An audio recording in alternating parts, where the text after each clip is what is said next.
இன்றைய தியானம் சுயேச்சை.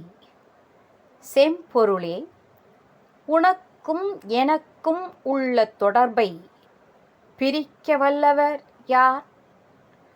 நம்மை துன்பத்தில் தளைப்பதும் துன்பத் தலையினின்று விடுவிப்பதும் நமது எண்ணம்.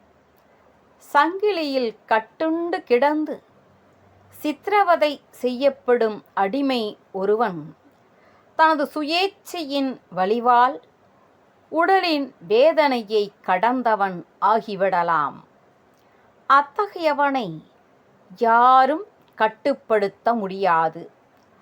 சுயேச்சை உடைய ராஜா ஒருவனை ராஜபோகம் கட்டுப்படுத்தாது.